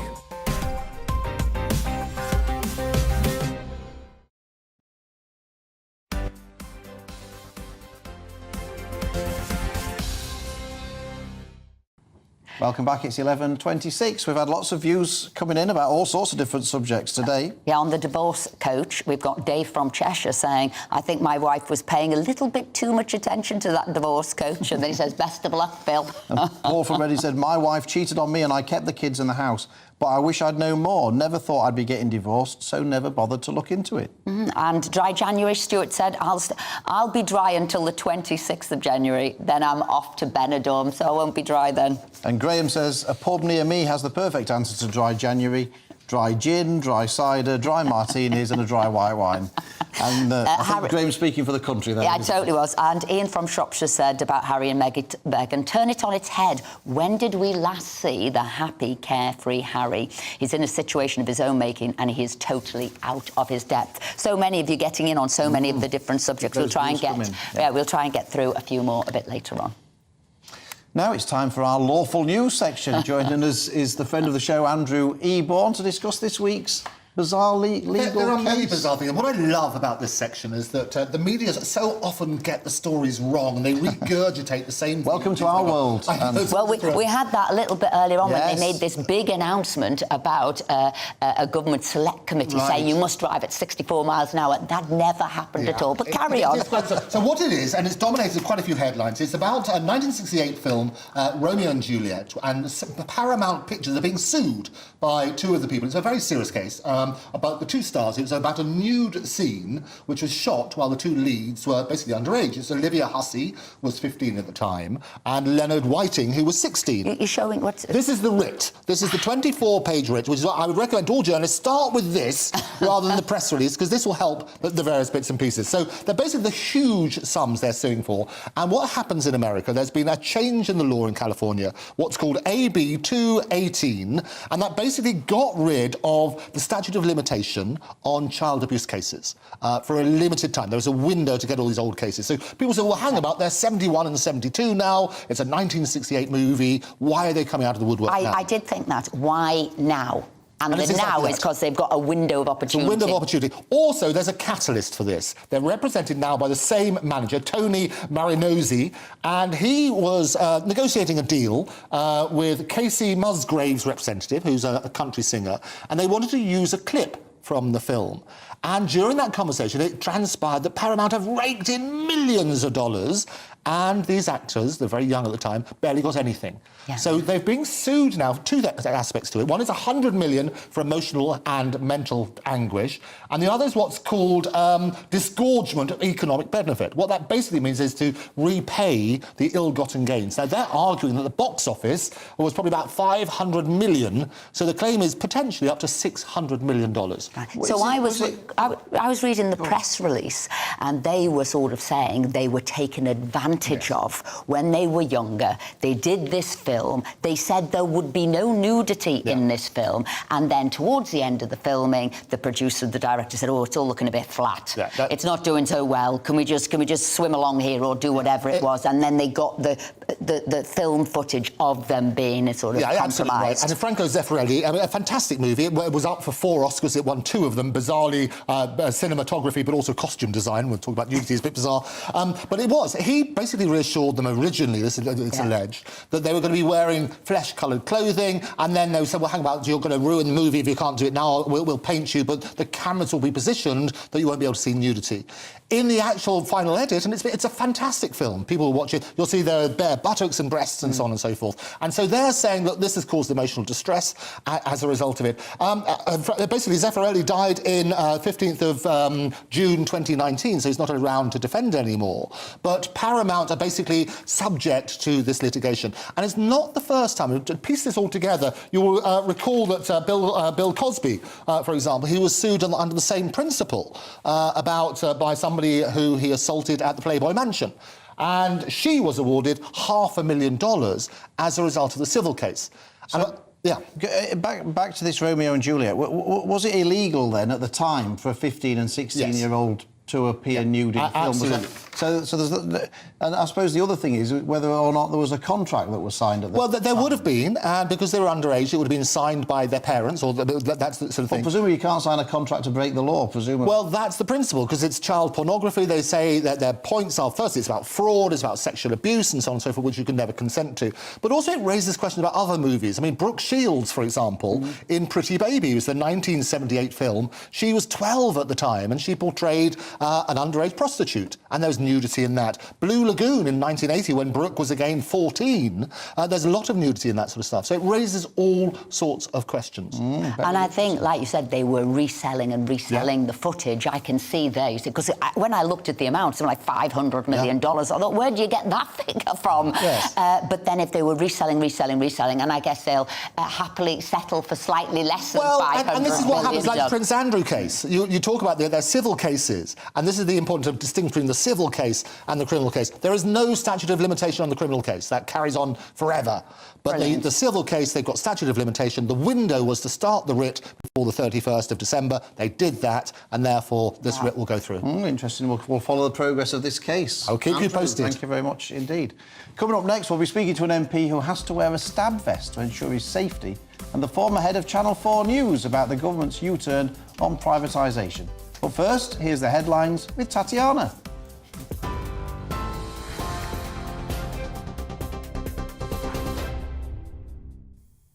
Phil, thank you. This is the latest from the GB newsroom. The Prime Minister is holding crisis talks with the NHS to try to ease the pressure on the health service. The NHS Recovery Forum will see Rishi Sunak discuss 4 critical issues with health experts and other ministers, including social and emergency care. However, he's been warned the talks are unlikely to reverse the current situation, with senior doctors saying the NHS is on a knife edge. Mr Sunak has made reducing waiting lists one of his key pledges before the next election. The RMT claims rail companies the government put on new contracts during the COVID pandemic have made hundreds of millions of pounds in profits.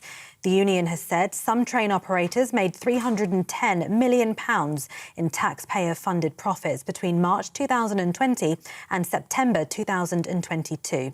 It comes as the RMT and 14 train operators continue to walk out over pay jobs and conditions. In the US, Republican Kevin McCarthy has finally been elected as the next Speaker of the House of Representatives. Mr. McCarthy was just one vote short of victory in the 14th ballot overnight, but he prevailed in the 15th round after making concessions to a fraction of right-wing hardliners. The chamber has not seen that level of congressional dysfunction in over 160 years. And Prince Harry claims in his memoir his father was jealous of his wife Meghan. The book, which has been published early in Spain, suggests the king feared Meghan would dominate the monarchy and steal the limelight from Charles and Camilla. Referring back to his military days, Harry says he killed 25 Taliban fighters, a claim which has been criticised by both the army and the Taliban themselves. TV, online and DAB Plus radio. This is GB News. Now it's back to Esther and Phil.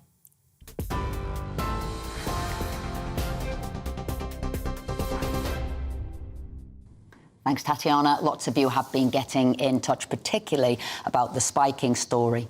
Claire says the prospect of spiking is so frightening. I'm relieved to hear people are campaigning to raise awareness of this issue. And Maya says there needs to be more severe consequences for people who are spiking the drinks.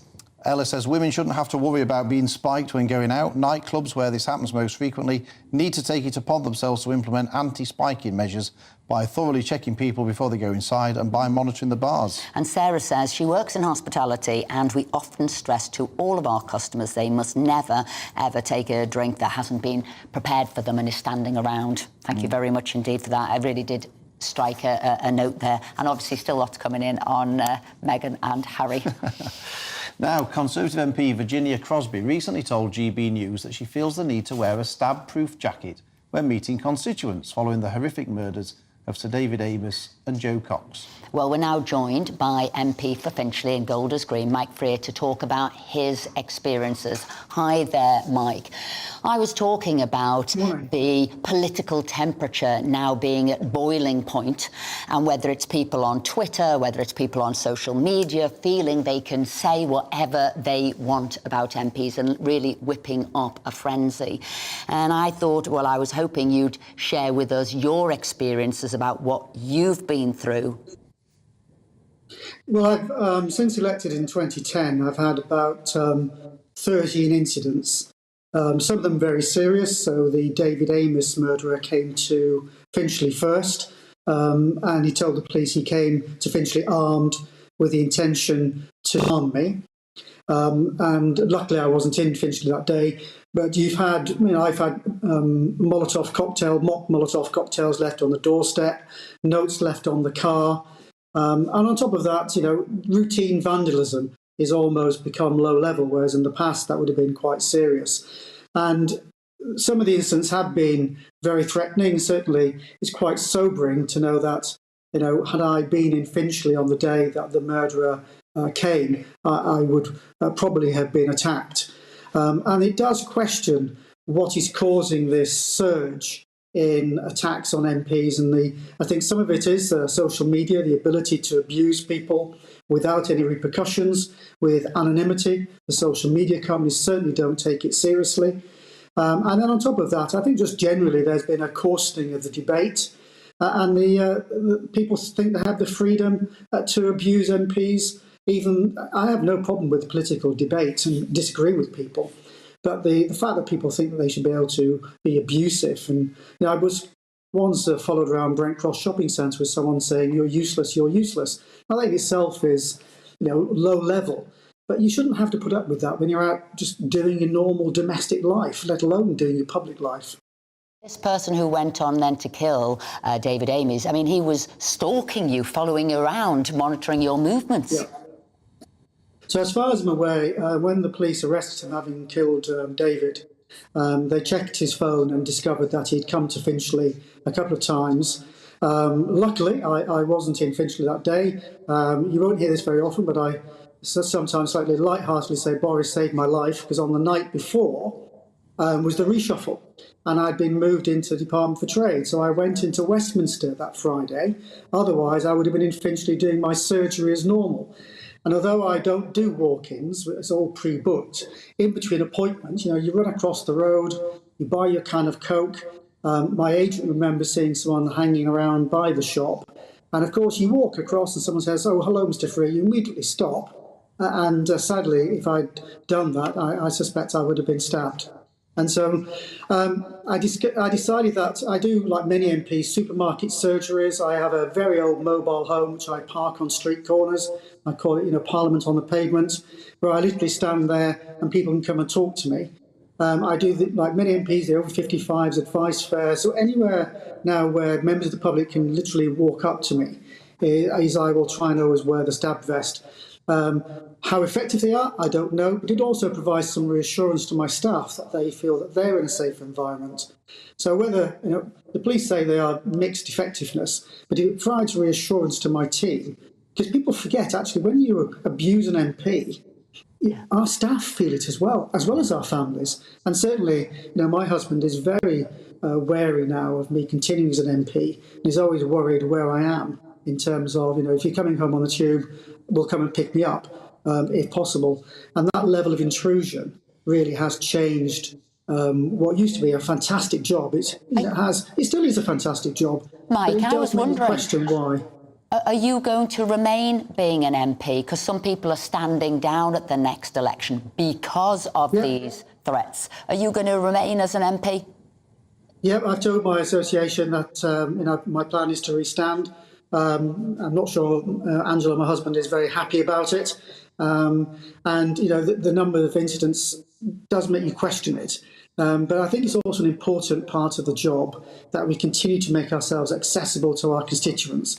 And we have to take sensible precautions. I have French and Italian relatives and friends, and when they come across to visit, they can't believe how accessible British MPs are compared to their own MPs. Do you think, Mike, that security of MPs is taken seriously enough? Are there other extra security measures that you would like to see introduced or not? I think it's mixed. To be fair, when the incident at Finchley happened with the David Amos murderer, I have to say the Home Office were outstanding. They swept into action, and I have to say Priti Patel was personally incredibly supportive, both to me and to Angela, my husband, and I can't praise the Home Office and Priti enough. Parliamentary security can be a bit sluggish. In fact, the last element of my security upgrade at the constituency office still hasn't been fitted, and that's over a year after the incident. And so I do think that we need to ensure that our parliamentary security teams are fully resourced. I'm not sure they are resourced sufficiently. Neither do I believe that the contractors we use are always as swift as they could be in prioritising those where there is the greatest risk. And you say you wear a stab vest now. Do your staff? No, they decide that we have them. So when we did the over 55s fair, they felt that they didn't want to, but I did, because I would have been the target, largely because I was on my own. But as I'm wandering around, but if I'm doing the supermarket surgery, or I'm standing doing my Parliament on the pavement with my mobile home, where I've got a member of staff stood next to me, then they will wear it as well, because they obviously would become a target being alongside me. Mike Frey, thank you very much indeed for explaining what you've gone through and now what extra steps you have to take to keep this open democracy. Thank you very much indeed for joining us, and that is the issue as well. It is about that open democracy and seeing people. But I will also say, going back to 2014, my life was spun on its head and changed. And this wasn't a member of the public. This was a member of the Labour Party, the opposition, who said that I should be lynched. And he absolutely, John McDonnell, he then went on to be the shadow chancellor there. It's not a news story. I kept it quiet because I thought we needed to, though it was in the media and what have you at the time, and because he changed my security. He moved it away from policy and what he didn't agree with what I was doing to making it personal about me. So actually, it was a politician who endangered my life. And when you think of it like that, it's absolutely shocking. And we can't have this if we want an open democracy and MPs that you can meet and relate to. And you know the person who stood by me, Phil? Because it was a very, very difficult time. And there was no security then. Parliament didn't know how to deal with it. And the person who stood by me was you. Well, that's... I'm a dad. But I think Mike's right, isn't we? We all... I enjoy the rough and tumble of politics. It's healthy to have that rough and tumble of politics, but, you know, this is going to put good people off staying in politics, and it's going to put good people off going into politics. And, you know, I think we should also say that the Speaker of the House of Commons, Lindsay Hoyle... Lots changed now, lots changed. Done an awful lot to try and improve security. And that's both at home and at the workplace. A lot has changed. As I said, 2014, it was all brand new. But we must never get away from open democracy. We must not have politicians hiding away from seeing their constituents. That we must keep that, come what may. Anyway, this week, the government confirmed it was not going ahead with its previous plans to privatise Channel 4. And we're now delighted to be joined by former head of Channel 4 News, Dorothy Byrne. Dorothy, thank you very much indeed for joining us. Obviously, you'll be very pleased about this government U-turn. Why is it so important for the taxpayer to own Channel 4? Well, the big point about Channel 4 is the taxpayer owns it but doesn't pay a penny for it, and in return for owning it, gets absolutely terrific programmes, excuse me, like 1 hour of Channel 4 News every night. So it's a great deal for the taxpayer. Selling it off would have brought in a one-off payment of only a few £100 million and would have undermined public service broadcasting in Britain. The excellent programmes like Channel 4 News, some people might dispute that characterisation of it. I mean, do you think that one of the reasons the government threatened to go down this route was because of its belief, shared by many, that Channel 4 News has a very left-wing bias to it? No, I don't. I think it was done for purely political reasons, that they wanted to please a few right-wing MPs because, on the whole, the Tory party didn't support this idea. And there was not general support among Conservative MPs for it. So it was being done for that reason, not because the government didn't like Channel 4 News because it was left-wing. It is not true that Channel 4 News is left-wing. Channel 4 News is regulated very tightly, and no successful complaint has been taken against it ever, as far as I'm aware, proving that it was left-wing in any way. That isn't true. That's just something that people say, but it does not cut the mustard. That, but of course, Jon Snow, when he was a Channel 4 newsreader, was famously quoted as saying "F the Tories" at Glastonbury Festival. You yourself, when head of Channel 4... I know people say that, but there was never any actual proof or evidence of that. Well, I'm not sure he denied it. I mean, that was ever said on air. Well, I think you know what he said about you, to your face. Well, I'm not bothered about that. But what we do know was said, Dorothy, when you were head of Channel 4 News, was that Boris Johnson was a known liar. I mean, in your article yesterday in The Guardian about this thing, you started off it by saying one of the most deranged Tory plans of 2022. I mean, you hardly hide your political leanings, and lots of people think that this is just endemic within Channel 4 News. Well, I am no longer at Channel 4 News and haven't been for several years, and I don't think you know what my political leanings are. I don't even know that I know what my political leanings are. I said that Boris Johnson was a known liar because Boris Johnson is a known liar. That is just a fact. He himself has never denied being a liar. He was sacked from his first job in newspapers for lying in his early 20s and has a long career in lying. In fact, he lost his job because he lied. I'm loving your impartiality for him there. Getting back to the privatisation of Channel 4, Dorothy, I mean, does the state really need to own TV stations in this day and age and in a liberal democracy? We associate state-run TV, state-owned TV with authoritarian countries around the world. I mean, why does the state in a liberal democracy need to own TV stations? The state by owning public service broadcasting is protecting it. If Channel 4 was owned by a large international conglomerate, that organisation would pretty soon cut back on expensive news, current affairs and documentaries. What makes us different to the sorts of countries you're speaking about is that we don't just have one state television where what's on it is controlled by the government. We have a system of regulation which prevents the government from controlling the content of Channel 4 and the BBC. In fact, you've just said that the government, many people in the government think it's really left-wing. There's proof that the government doesn't control the media. I think it's really important to have Channel 4 as a competitor to the BBC. I would not like there to be just one public service broadcaster in the BBC, because I think having another one as well holds them to account. Dorothy Byrne, thank you so much for joining us this morning. We really appreciate you making the time to join us. Thank you. Well, it's the end of the show nearly, so you know what that means.